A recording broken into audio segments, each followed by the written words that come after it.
Terbongkar, Kemendagri ungkap APBD DKI Jakarta juara 1, nganggur di bank sebanyak 8,55 triliun rupiah. PDIP sebut tanggung jawab Pemprov rendah.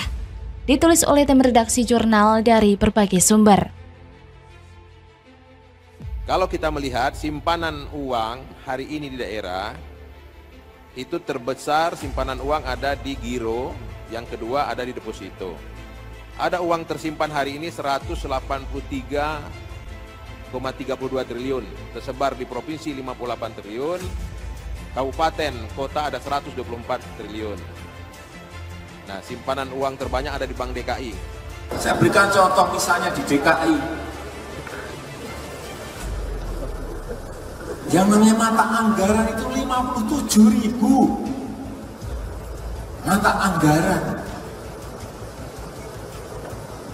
Kalau ada yang keliru 1, 2, 3, segera cepat diingatkan. Keuangan yang di sini tapi dari KL dan pemerintah daerah, tolong gunakan anggaran sebaik-baiknya. Semaksimal mungkin sesuai dengan rancangan. Jangan kemudian kita memboroskan kalau memang tidak perlu, namun kalau sudah disediakan anggaran, gunakan anggaran tersebut. Jadi menurut saya karena ini sering terjadi ya, sering sekali terjadi di tiap tahun ada bahasa BPK adalah kelebihan bayar.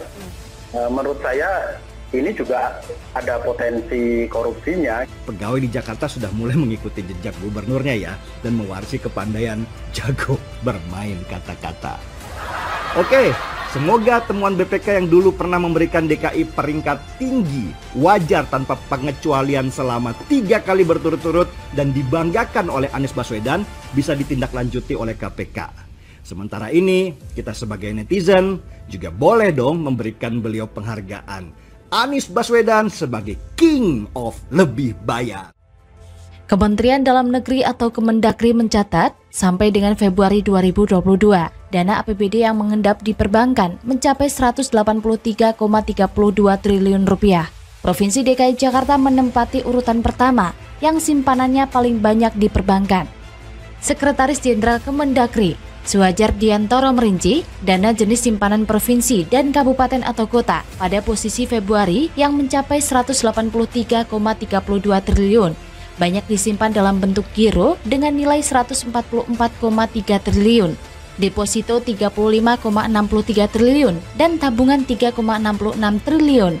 Melansir dari laman CNBC Indonesia dalam acara Rakornas Pelaksanaan Anggaran tahun 2022, Suhajar Diantoro mengatakan bahwa simpanan uang di daerah terbesar adalah di giro dan deposito. Ada uang tersimpan hari ini atau posisi Februari 2022 sebesar 183,32 triliun, terbesar di provinsi 59 triliun, kabupaten atau kota 124,29 triliun. Simpanan terbanyak ada di DKI dan terendah ada di NTB atau Nusa Tenggara Barat. Dari paparan yang diperlihatkan, Provinsi DKI Jakarta menempati posisi teratas yang memiliki dana mengendap di perbankan sampai dengan Februari 2022 dengan nilai 8,55 triliun rupiah. Disusul Jawa Barat dengan dana simpanan di perbankan mencapai 5,91 triliun rupiah, Aceh 5,29 triliun rupiah, Jawa Timur 5,27 triliun rupiah, dan Jawa Tengah 3,27 triliun rupiah. Nah loh, anggaran cukup gede, kenapa masih diendapkan begitu saja sih? Kenapa tidak segera membuat penjadwalan atau perencanaan kegiatan atau pengadaan, lalu melakukan percepatan realisasi untuk membangun DKI?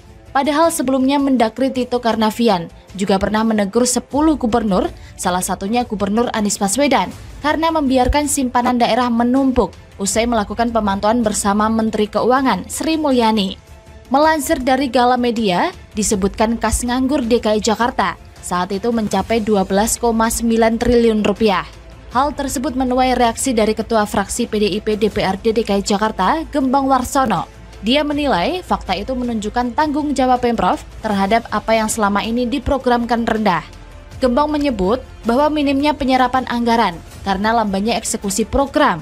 Padahal ini sangat berdampak pada ekonomi khususnya di Jakarta. Seperti diketahui sebelumnya, Anies menargetkan serapan anggaran Jakarta mencapai 91%. Namun kata Gembong, melihat sisa waktu saat ini yang semakin mepet, maka target tersebut sulit dicapai. Sementara itu, provinsi dengan simpanan terendah ada di Nusa Tenggara Barat dengan nilai simpanan mencapai 305,14 miliar rupiah. Nusa Tenggara Timur 352,7 miliar rupiah. Sulawesi Barat 393,21 miliar rupiah. Kalimantan Utara 397,45 miliar rupiah dan Gorontalo 414,15 miliar rupiah. Selain itu, belum disalurkan lagi hasil pajak provinsi kepada kabupaten atau kota, termasuk kelebihan target pajak daerah tahun 2021. Terakhir, administrasi pertanggungjawaban keuangan sering ditunda.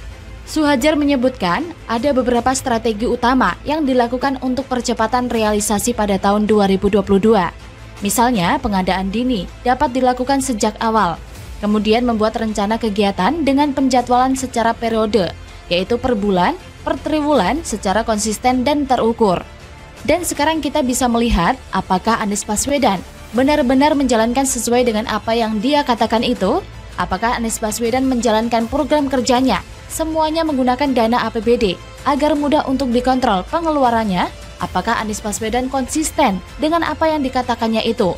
Ya begitulah kalau orang yang sebenarnya tidak kompeten tapi memaksakan diri mengaku mampu. Amburadul kerjanya, pengelolaan keuangan seolah ugal-ugalan. Kelebihan bayar sana-sini. Kalau tidak ketahuan mungkin bakal lolos. Kalau ketahuan katanya nanti akan klarifikasi atau mungkin sedang memikirkan alasan apa yang mau diungkapkannya nanti. Pemborosan yang tidak ada hentinya. Banyak yang membanggakan gubernur model begini, padahal jelas-jelas nih sering menghamburkan anggaran secara berlebihan. TGUPP-nya seolah tidak ada.